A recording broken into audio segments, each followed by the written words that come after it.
Mikal Bridges, Nets forward, one of the NBA's best defensive players, fast emerging as one of its best two-way players. He has partnered with eBay to launch a first-of-its-kind collector's camp, with the first events taking place during NBA Draft Week this coming week in Brooklyn, New York. And Mikal, I want to ask you about all that, but I want to ask you first, I don't know how much you watched of the NBA Finals. Did you see every game of the series?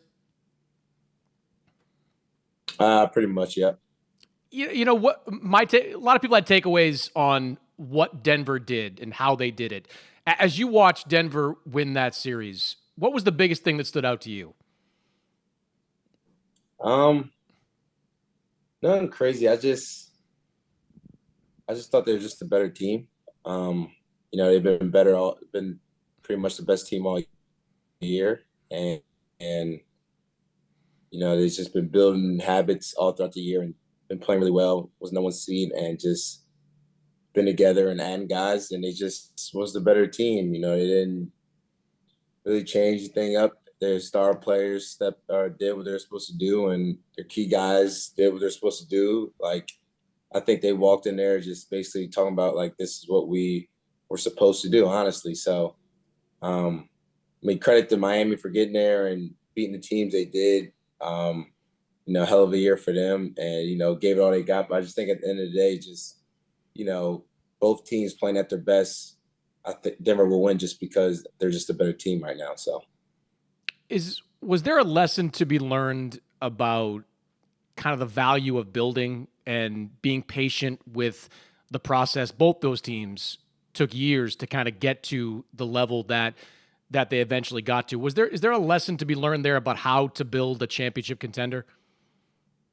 Yeah, a lot of it, takes time, and sometimes you might see stars get together and it might not work. And then owners or GMs are quick to move on or stuff like that, or players, might not win early and want to get out. It's just I think just towards this day and age now is just kind of building, and all this stuff and all the chemistry really matters more now. And I think that's just like the biggest thing. It's just the chemistry. The chemistry you build throughout the years is always the biggest thing. And if you watch Denver, just each player knows what each guy was going to be at. It was kind of just like second nature for him. So, it's easy to play on the court with four guys on there, knowing what everybody's tendencies are and where they're going to be at the court. So it's like there's no thinking. You just know that if I get blown by, like that guy's going to step up for me. Like if I do this and that's guy going to do that for me. So I think that's the biggest thing. Being together, being around each other every day for all these years and time. You just build so much chemistry where it's just like it comes so natural when you're on the court. This is the week of the NBA draft in New York, also the 5-year anniversary of your draft night. And that was a crazy night for you. I know you've talked about this kind of in the past. You wanted to be a top 10 pick. You were a top 10 pick. You grew up in Philly, played for Villanova, get drafted by the 76ers. Take me back to that night when did you know that it wasn't quite going to work out exactly as it looked? Yeah, it was a wild night. Yeah, I didn't think I was going to go to Phoenix. I thought, my draft was 7 through 11, and if I didn't get drafted by Philly at 10, I think I was going to go to Charlotte at 11. But that was really, it's kind of those teams, those 5 teams in that area right there where I think I was going to go to. And then when I got drafted by Philly, there wasn't even a thought in my head about getting traded from that situation.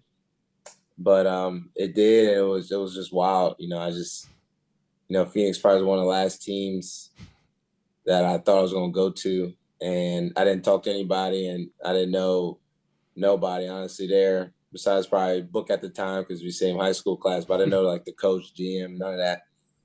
So it was really surprising to me at the moment, but it was tough in the beginning. But then once I know what they gave up and what they were trying to build over there, it kind of, made me feel good and, good about it.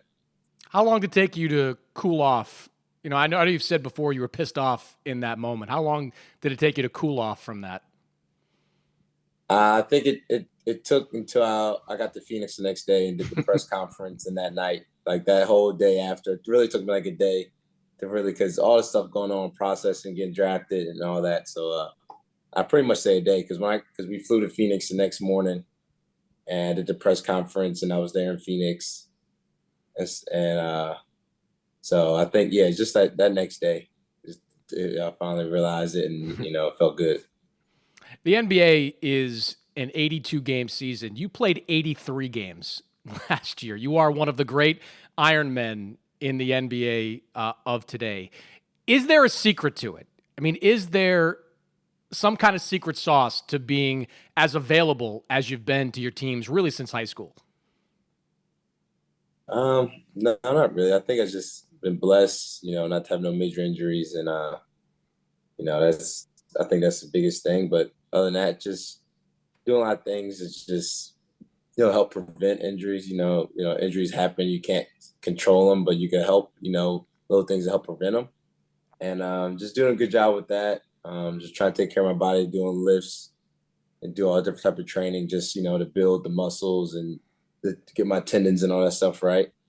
And then it comes to a point just when you are beat up and you might be hurt, just pushing through. Kind of got that from Villanova. Coach Wright, you don't miss games at all unless you're seriously hurt or you're going to be considered soft. So that kind of stuck with me, and been there for 4 years, so it stuck with me. So even if I'm banged up a little bit, if I can go, I can go. And I like to compete. It's all that into one. I like to compete, and I don't like missing games. When you play all these years without missing a game, you don't want to miss one. Like going off in college, like you just go all these years and playing through injuries, and you could do it. Obviously if you're seriously hurt, then that's a whole different subject. But if you're banged up and you could sit out or this and that, I'm more likely just to push through it, and once the adrenaline gets going and stuff, I'll be all right. But I just like to compete and not miss any games. When was the last time you thought about missing a game? I had a couple of things. I think one game after Charlotte this year when I was in Brooklyn, I think I landed on my wrist.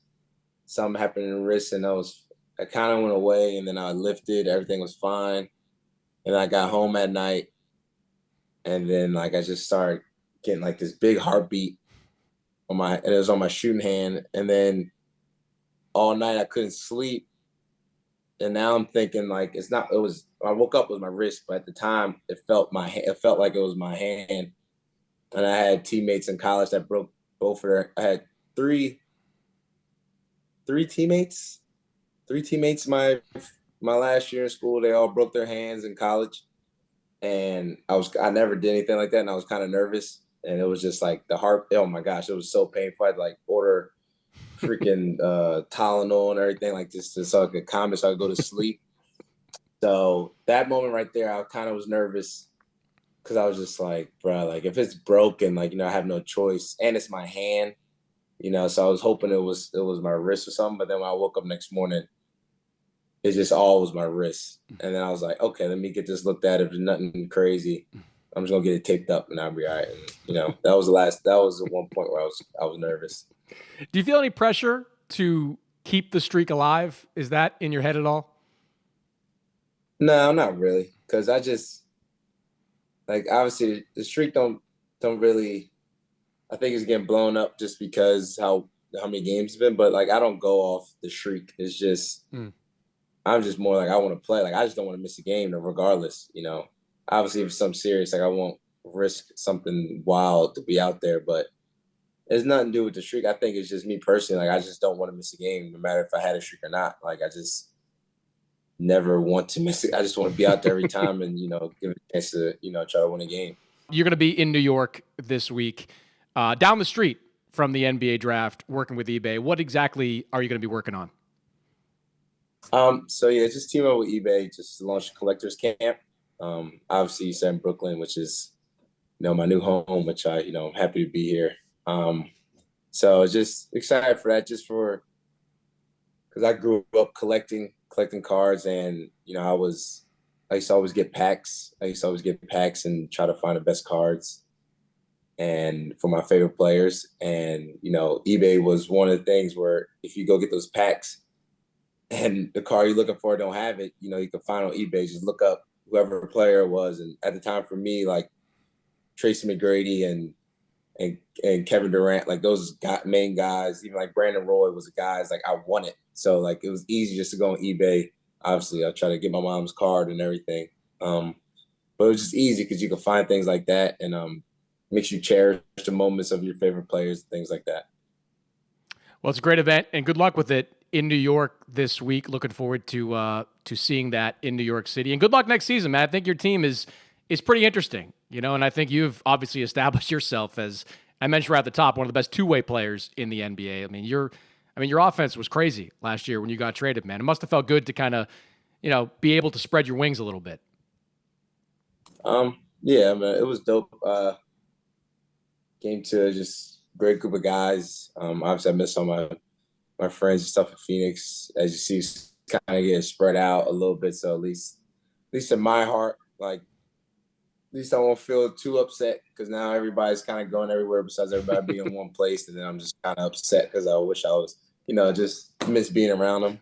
Mm-hmm. But yeah, it was just it's a great opportunity. I always tell people I got traded at the right time, with having pretty much the whole team out and, being a guy for about a month and just going through the pains and the gains and go throughout every day, having bad games and losing a lot to finally starting to get it going, start being efficient and trying to win games. And then once it kind of got to that, and then that's why I got traded. So it was perfect timing. So, couldn't be traded at a better time.